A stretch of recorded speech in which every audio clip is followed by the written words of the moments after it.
name is Dr. Nayetta Williams-Hill, and I'm a gifted and talented resource teacher with Advanced program. And I just want to welcome you all to this session. The title is Identification in Specific Academic Aptitude and General Intellectual Ability. So the definition for students possessing giftedness and general intellectual ability refers to students with either the potential or demonstrated ability to perform at an exceptionally high level in general intellectual ability. This is usually reflected in extraordinary performance in a variety of cognitive areas, such as abstract reasoning, logical reasoning, social awareness, memory, nonverbal ability, and the analysis and synthesis and evaluation of information.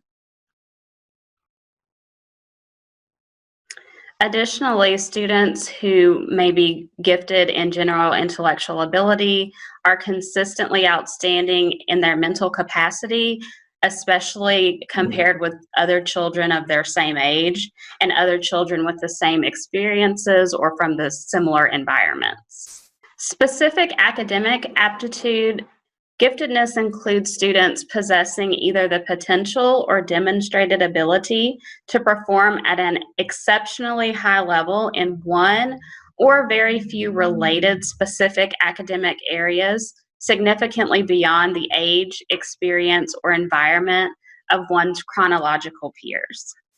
General intellectual ability shall be determined by a student's score within the 9th stanine, which is also the 96th percentile on a full-scale comprehensive test of intellectual ability. If a student scores low on formal group measures of intellectual ability, yet other documentation shows potential, the district shall administer an individual mental ability test. And we use the cognitive assessment, the COGAT test, to determine general intellectual ability. Evidence of general intellectual ability may include high performance on additional individual or group intellectual and or cognitive assessments, observation of applied advanced reasoning ability, or checklist inventories of behaviors specific to gifted learners. Additionally, if you have students who have special considerations that may mask their giftedness, they may still have the opportunity to be qualified and identified as gifted and talented. These students may have differences in cultural, within their culture. They also may have linguistic differences. You might also be looking at your minority students.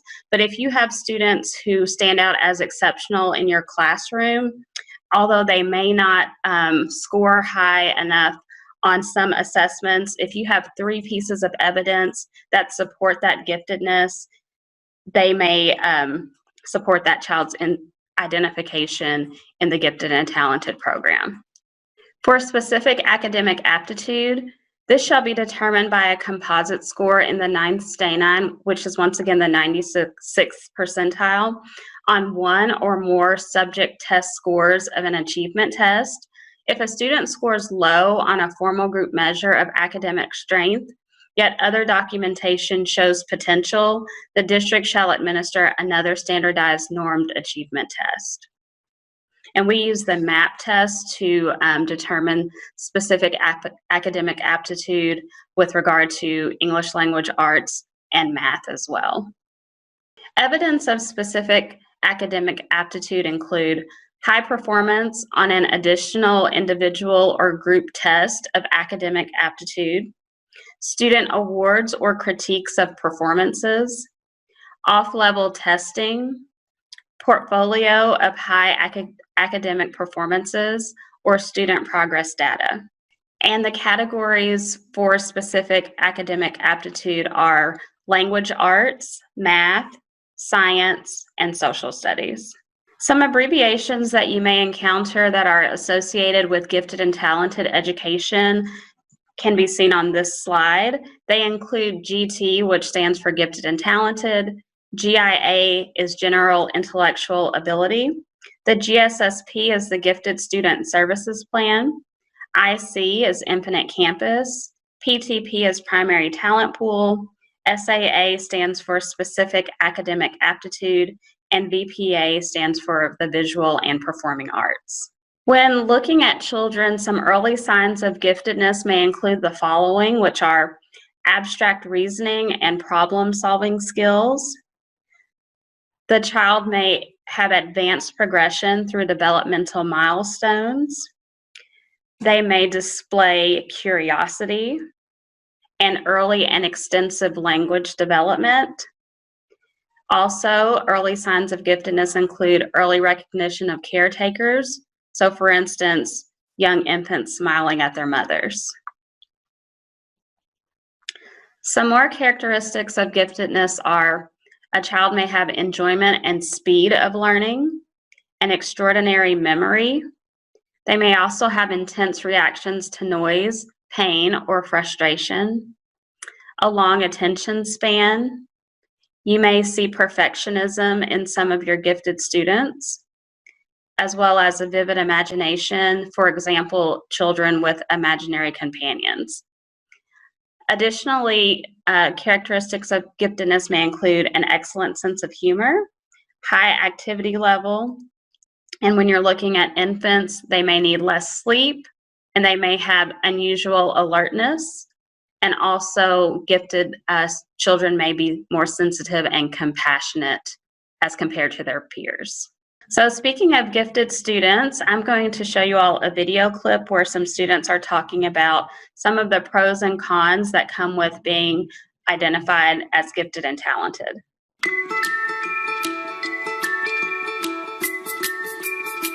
What is the hardest part about being gifted? Well, basically, everyone thinks that you're supposed to act a certain way when every student is different. What is the best part about being gifted and the hardest part? I'd say the best part is that you're able to easily comprehend things but then turn around and be able to help other people with it. And it means that you can take the information that you do have further. But I will say that it makes it difficult when in friendship sometimes when you have issues along those lines because people get competitive or jealous, and you also get competitive and jealous, and managing that can be difficult. What are 3 words that describe giftedness? Capable, determined, willing. What are your 3 words for gifted? Hardworking, perseverance, grit. What is the hardest part about being gifted? The hardest part about being gifted is being expected to be able to do things that might be out of your comfort zone or might be out of your intelligence zone, because people that are gifted are often seen as very intellectual and intelligent, but at the same time you could not know something in that particular field that you're being asked to do. The hardest part about being gifted is that sometimes you get pushed to your limit, but other times parents and teachers and even classmates might treat you harshly if you fail in the subject you're gifted in. I need to be challenged. I need to be challenged so that I know that I'm pushing myself to the farthest extent. So when I go to college, I know that whatever comes to me, I'll be able to push through it. Okay, now we're going to look at some forms which are located on the Google Drive. This one is the Specific Academic Referral Identification Checklist. And if you look at this form, it says, use this form to gather information when referring a student for the Gifted and Talented program. Mark each box for which evidence has been collected and included. And there's a minimum of 3 pieces of evidence that are required. And as you can see, the areas of referral are listed as social studies, math, ELA, and science.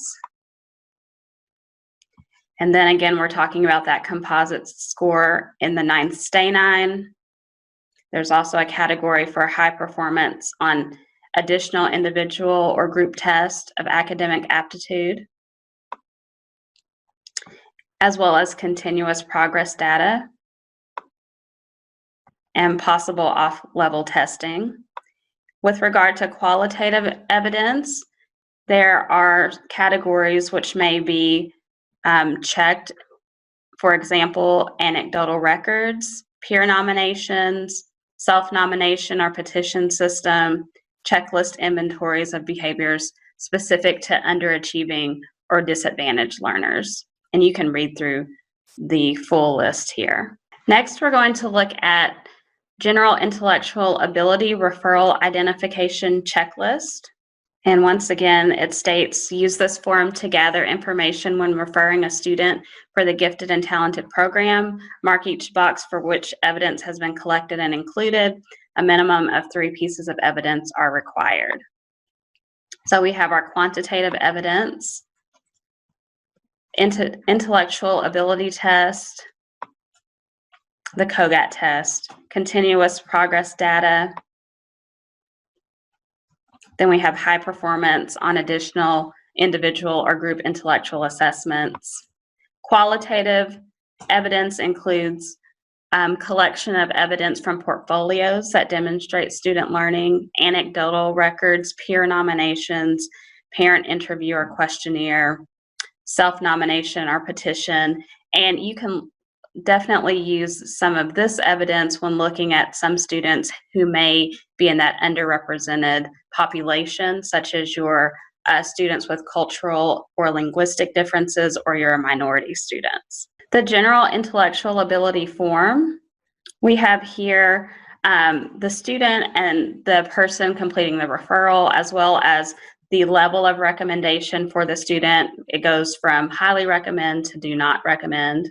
And the General Intellectual Ability Checklist, the following are characteristics that may be demonstrated by students specific to this area of identification.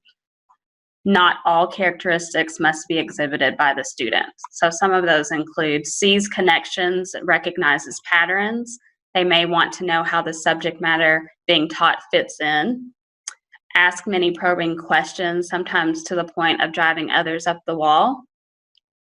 Widely read or likes to read, may prefer to read rather than be with others. Benefits from a rapid rate of presentation, may refuse to do what's seen as busy work, has an intensity for learning. Might resist being the leader of a group, displays abstract thinking, high energy level, physical, intellectual, psychological. And then there's categories down here or places to complete for anecdotal evidence. Please describe the intellectual strengths that the child has demonstrated compared to peers. Opportunities provided in the classroom to challenge, motivate, or further develop these cognitive strengths. And then once again, there's a category here for if the child has special considerations that may mask his or her gifted and talented abilities. And the specific academic aptitude form, note that we're looking at grades 4 through 12. You have the person completing the referral as well as their relationship to the student. And then we have our specific academic aptitude areas, which include language arts, math, science, and social studies, and the level of recommendation, which goes from highly recommend to do not recommend. So the checklist includes categories under the title heading. For example, this is language arts. So you would go through the checklist, and some examples are the student is an avid reader, writes more than other students, writes for fun, exhibits a great desire to excel, is eager to tell others about discoveries, and shows excitement and voice when talking about the subject. They might prefer to work individually and are inquisitive. Those are just some of the examples under that checklist. The math checklist includes a student who gets correct answers but might find it difficult to explain the process, invents new or obscure systems and codes, enjoys trying to solve difficult problems, is eager to tell others about discoveries, once again, and shows excitement and voice when talking about the subject, enjoys talking with experts in this subject. Those are some examples under math. Science, your student may be interested in science books, science programs on TV, for example, the Discovery Channel, the Learning Channel, National Geographic. They have science-related hobbies or collections. They may like gadgets. They may exhibit a great desire to be a scientist. They may enjoy science museums. They may be very alert and supply rapid answers in science class. And under social studies, a few examples are they may be sensitive to social issues, concerned with moral and ethical questions. They're knowledgeable about current events. They read or watch television programs dealing with global awareness. You may see students who show interest in learning a foreign language. Once again, they might prefer to work individually and they're eager to complete tasks. They understand cause and effect. They enjoy talking with experts on this subject as well. The next category of the form includes anecdotal evidence pertaining to the area of referral. And we have here describing the academic strengths of the child as compared to their peers, describing opportunities provided in the classroom and other environments to challenge, motivate, or further develop these academic strengths. And the special considerations that may mask that student's gifted and talented abilities are once again included on this form. So if they have cultural differences or linguistic differences, or if it's a minority student. Additionally, if they may be disadvantaged, underachieving, or have special needs. The next video focuses on the importance of gifted education, and it's from an administrator's perspective. This video comes from the National Association for Gifted Children, and I neglected to mention at the beginning of the presentation that if you do have questions, please type those in the chat, and they will be answered by a representative from the Advanced Program Office.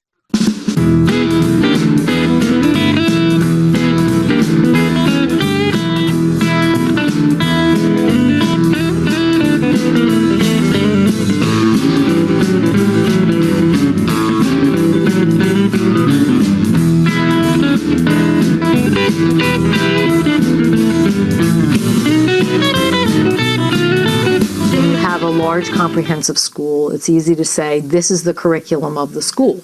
It's easy to say I'm very sorry that you have this interest, or I'm very sorry that you have this identifiable skill. However, we don't have the time, we don't have the resources, whereas if you have a gifted support program, that those interests, those abilities can be nurtured, can be fostered, can be interjected within the curriculum, and there isn't enough time within a day for most teachers to be able to go off on that special limb. If you have a gifted support teacher who can nurture these kinds of things and really help the children use their gifts wherever they may be, it serves all of us well.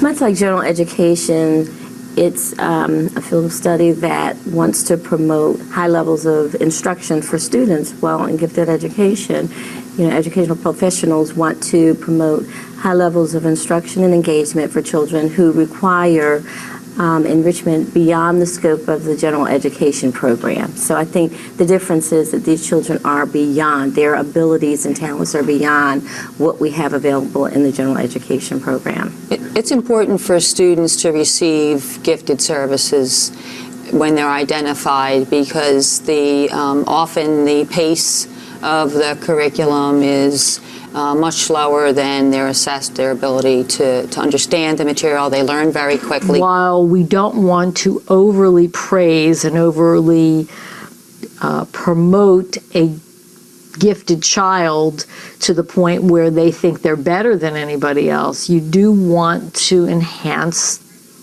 their abilities. Oftentimes, gifted students come into a classroom, they already know a significant portion of the content that we are planning to teach during that unit or during that year. And every child deserves the opportunity to learn something new every day. For us to ask a student who already understands most of what we're going to be covering to sit and wait around until we get to something new for them, that's really not fair. So for those children who get it and who are bored, we are wasting a great natural resource. So that's where your extra support person, your teacher of the gifted, your online programs, however you want to provide different opportunities for the children who get it quickly, can go into greater depth? Well, the research tells us that if students are sitting in class and they're bored, by the time they're in the second, third grade, they're going to give up, and then you're going to have underachievers. Many of them can already have a strong knowledge base in a lot of areas. So anytime that a student would be sitting in class and they're not learning anything new, that's kind of the basis for gifted education, that learners can often move much more quickly than their peers or go into more depth or breadth of a subject area.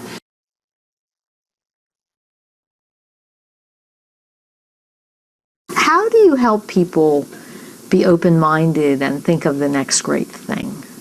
And that's true in teaching. How do you, as an administrator, how do you feel confident to take a step back and say, okay, well, how do you think that should happen? What do you think is going to be best for kids? What can you do to promote this learning? We have no idea what's going to be happening 20, 30 years from now. I mean, what is it? In 8 years, Apple turned the world around. So we just don't know. How do you help children understand and reflect upon what's happening, and then how they can move forward in a positive way to make our world a better place?